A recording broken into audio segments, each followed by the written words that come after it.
Tired of dropping your phone or struggling to prop it up? Meet the PopSockets phone grip with expanding kickstand in black, your new must-have accessory.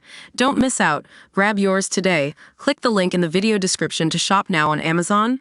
Welcome to WatchWire News, where we dive into the latest and greatest from the world of Apple Watch. Today, we're talking about some underrated features that might just change the way you use your new Series 10 watch.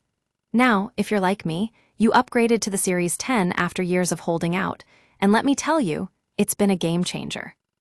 One feature that I've come to love is the ability to play a wide variety of sounds from the speakers. You know, back in the day, the Apple Watch only had limited functionality when it came to its speaker, but with the Series 10, things have changed. Now, you can play everything from podcasts and music, all the way to third-party apps that support it. I've found that YouTube Music works great, as well as Spotify Premium. Just check if the app supports it first. But what's really impressed me is how seamlessly this feature integrates with my meditation routine using Zenitizer. I mean, who doesn't love a good meditation session? The background nature sounds on the Apple Watch speakers are perfect for focusing and relaxing.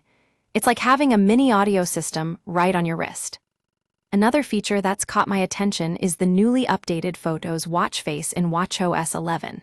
Now, we've all struggled with watch faces at some point or another, finding one that looks great and still shows us the time, complications, and everything else we need. But this new version does it all for you. Simply find it on your iPhone, customize to your liking, and let the watch face do its magic. But what really sets me apart is how I've started using widgets on my Apple Watch. Introduced in watchOS 10, these small versions of iPhone widgets are a total game changer. You can access them by swiping up on the watch face or turning the digital crown. It's like having your own personal command center right on your wrist. Almost every interaction starts with me opening the Workouts app, checking the weather, starting my meditation timer.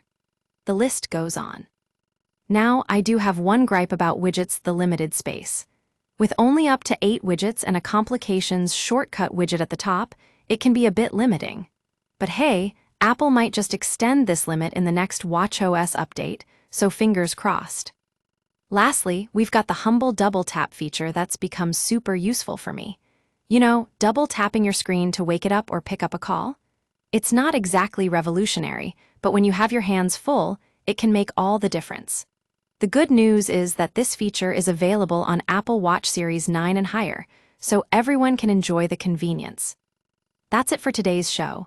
Thanks for joining me at WatchWire News.